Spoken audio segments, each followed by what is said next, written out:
Ces dernières semaines et ces derniers jours, j'ai écouté et lu certains leaders politiques qui ont évoqué la nécessité ou l'impératif de la mise en place d'une transition politique après le départ du président Paul Biya, jusqu'à l'élection d'un nouveau président de la République de plein droit. J'ai notamment écouté le prof. Titus Edzoa parler d'une transition qui découlerait de la volonté du peuple, sans être explicite sur le mécanisme par lequel cette transition et ses dirigeants seront installés à la tête de l'État.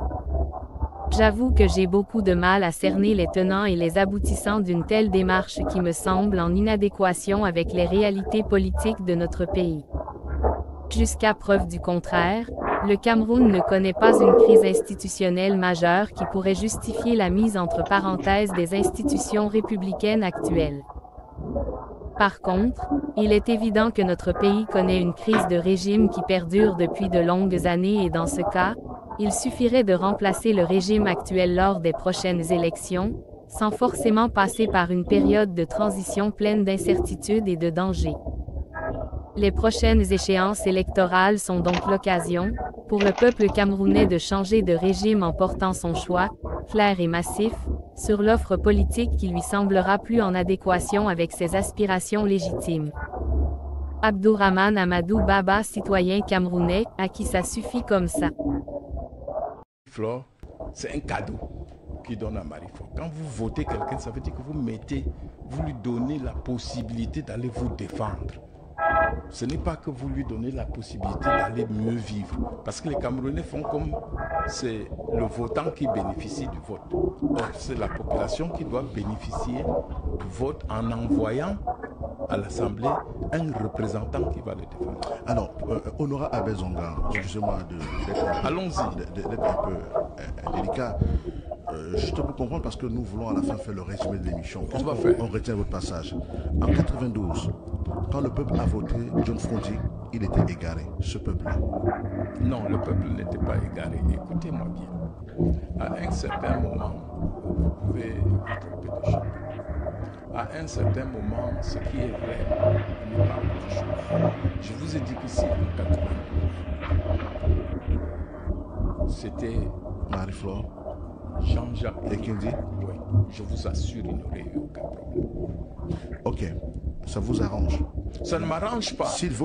Parce que écoutez, ce que vous êtes en train de faire maintenant, c'est exactement ce qui s'est passé en 92. Justement. Ouais, non. Vous recevez des gens qui n'ont ni programme, ni passé, ni rien, qui vous vendent du vent. Quelqu'un a gagné en 92 tout simplement parce qu'il a dit qu'il est sorcier. Oh non, on ne peut pas gérer. Vous l'avez. Non, il y avait un programme. Albert Zonga, nous étions là en 92, il avait un programme, John Fronti. L'Union pour le changement, Amélie Biolo était là, ils avaient un programme. Ils ont battu campagne pour faire le tour du Cameroun. Non, écoute-moi bien. Allez à la campagne électorale. Le SDF existait et existait en tant qu'entité. Les autres sont venus pendant la campagne se joindre à lui. Après la réunion de Consamba. Ouais. Non, c'est sûr. Oui, après la réunion de Consamba. C'est eux qui sont allés se joindre à lui. Il a gagné. On a estimé à l'époque que ce qu'il présentait comme son élément essentiel de pouvoir, c'était de l'illusion. Alors justement, Benoît Zonga, excusez-moi, quel est le bagage politique du professeur Maurice Kamto? Bagage politique. Pour un pays, vous savez que l'autre a dit, le professeur a dit, le grand malade a besoin de très grands médecins. Oui. Qui ont une certaine expérience. Oui. Quand c'est un grand malade, au grand mot, les grands remèdes. Oui. Alors, le professeur Kamto est un grand intellectuel, un grand enseignant, un brillant avocat. Ça ne se discute pas. Un constitutionnaliste, ça ne se discute pas. Oui. Mais sur le plan politique, quels sont les arguments à faire valoir pour que les Camerounais, le jour du vote, lui accordent le suffrage? Mais sur le plan politique, il vous a prouvé qu'il a des solutions à vos problèmes. Le plan politique, c'est quoi? La politique n'est pas une école, il n'y a pas un diplôme. Le choix hésitant donné par l'élection municipale. Non, monsieur. C'était pas une erreur politique, ça? Non, monsieur. Ça n'a jamais été une erreur pour monsieur. vous? Non, monsieur. C'était pas une erreur? Non, jamais de la vie. Vous choisissez dans Vous ne la regrettez pas? Regretter quoi? De ne pas être allé au municipal, législatif et de vouloir aller à la présidentielle 2025. Tu parles de quoi? Si on avait gagné une mairie, ça nous aurait apporté quoi? Nous ne sommes pas des mendiants, nous ne sommes pas en train de chercher... Vous irez comment à la présidentielle sans mendiant? Oh, qui vous a dit ça? Vous ne connaissez... Mais je croyais que vous êtes un journaliste. Non, je ne suis pas bon journaliste, j'apprends aussi. Non, vous apprenez, vous ne connaissez pas la Constitution. À tout moment, un élu peut aller là où il veut. Nous, on peut faire des élus comme... On en a plein chez nous maintenant. C'est-à-dire, vous n'allez pas chercher vos élus, vous allez commander les élus ailleurs. Mais monsieur, un élu s'appartient. Ailleurs où? C'est pour ça que la Constitution a enlevé ça de la tête de l'opinion. Un élu est un élu du peuple. Il s'appartient, il va là, il donne sa caution là où il pense que Et s'il ne le fait pas? Mais s'il ne le fait pas, on ne le fait pas. Vous ne serez pas candidat. Bien sûr, mais mon ami, quand on dit que ici c'est la tontine, pour entrer, il faut avoir 1 million. Si tu n'as pas 1 million, tu n'entres pas. Nous, on sait que si on ne remplit pas les conditions, on ne sera pas candidat. Où est votre problème? Est-ce que ce discours passe de dire aux Camerounais qu'on n'est pas allé aux législatives municipales, maintenant on va aller à la présidentielle, on a besoin d'un élu pour nous cautionner? Non, on ne va pas à la présidentielle. Écoutez, vous voyez comment vous êtes un journaliste qui aide le pouvoir. Expliquez-moi. Pourquoi nous allons au présidentiel? Les législatives vont se faire suivant la loi avant les présidentielles. Ah d'accord. Alors pourquoi vous sautez? Chacun dit présidentielle. On s'en tient à l'histoire, puisque ça Bon, alors c'est anticipé. Non, c'est une fausse histoire. Si on anticipe maintenant, ça nous donne la force. Ça veut dire qu'on a peur de nous. Oui, monsieur. Si on veut, on va faire les législatives et les municipales. Vous avez certainement écouté M. Abdourahmane Baba et par la suite l'honorable Albin Zonga. On va commencer avec les propos d'Abdourahmane Baba qui pour moi sont des propos d'un citoyen, comme il a dit, qui pour lui suffit déjà comme ça. C'est-à-dire il en a un peu de trop. On l'appelle le plus souvent M. Tass parce que dans le football, il a fait des revendications qui ont souvent porté les fruits. Et maintenant, il se retrouve du côté de l'opposition, du côté de la politique. Et il pense avoir une offre. On l'avait d'ailleurs vu à la convention du MSC en décembre dernier. Alors, la problématique qu'il pose face à la sortie du professeur Titus Ezoa et d'Olivier Bélin qui pense à une transition. Pour lui, il ne pense pas que les conditions sont réunies pour avoir une transition au Cameroun. Les choses ne sont pas assez mortes. On a une transition du côté du Tchad parce que le président était mort en guerre. On a eu, comme c'est le cas au Gabon, parce que le président fut échu. Donc vous comprenez que pour le moment, M. Paul, il est encore là et nous sommes en train de converger vers une année électorale. Donc ça ne se comprend pas bien lorsque les gens persistent à dire qu'il faudrait qu'il y ait transition. Ça sonne un peu mal, on cherche à comprendre pourquoi est-ce qu'il persiste autant. Et pourtant, on est encore en train de vivre une période où voilà, tout semble aller bien, du moins ce que le régime nous laisse voir.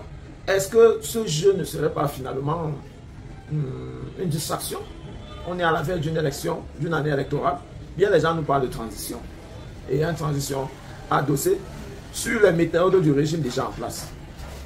Vous comprenez un peu pourquoi ça semble un peu très risqué. Très risqué. Maintenant, la sortie d'Honorable Zonga, qui est dépassée par le genre de questions que Cyril Bojiko lui pose et va même souvent jusqu'à le taxer de faux journalistes et bien d'autres choses. Non, ce sont des réalités, ce sont des questionnements que les Camerounais se posent. On ne doit pas se sentir frustré face à ces questions-là parce que le gouvernement de Paul ne dort pas. Les gars sont toujours en train de mater le peuple avec des informations erronées. Donc vous pouvez comprendre pourquoi la majorité du peuple sont fichés sur le fait que le MSC n'est pas parti aux élections locales en 2020 et qu'est-ce qu'il a changé pour 2025. Et malgré le fait que Zonga essaie d'expliquer aux journalistes Cyril Bojiko que la politique est dynamique et les intérêts varient, eh bien il ne veut pas comprendre.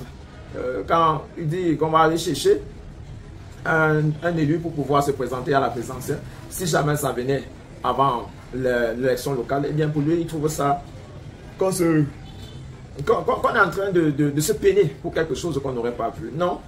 La vie n'est pas toujours aussi lisse comme un fleuve tranquille. On a vu la Côte d'Ivoire, la dernière Coupe d'Afrique des Nations, être qualifiée grâce au Maroc, mais c'est elle qui a remporté la Coupe d'Afrique des Nations. Donc, à partir du World Go, le MSC ne peut pas avoir les élus et donc naturellement, selon le code électoral disqualifié pour le jeu électoral de 2025. Mais qu'au finish, c'est ce même MLC-là, grâce à un élu, c'est-à-dire grâce à l'ancien d'un élu d'une autre formation politique, eh bien, qu'elle arrive à étudier, c'est possible. Donc vous devez comprendre que, et d'ailleurs, le professeur Abba Yono nous avait déjà donné les circonstances juridiques dans la Constitution qui permet de battre quand même quelques litiges préélectoraux du côté de la Cour constitutionnelle, mais connaissant pour qui il joue, on ne peut pas attendre grand-chose de ce jeu. De toutes les façons, le processus est assez éducatif et ça nous sert de tremplin pour éduquer les Camerounais. J'espère que vous aussi, de plus en plus, vous êtes édifiés sur les méthodologies, les méandres et comment maintenir la flamme. On n'aura jamais de cesse à le dire, c'est la période des inscriptions sur les listes électorales. Eh bien, pressez-vous. Aujourd'hui, on nous parle de la fête de la femme, on nous parle de Accelerated Change.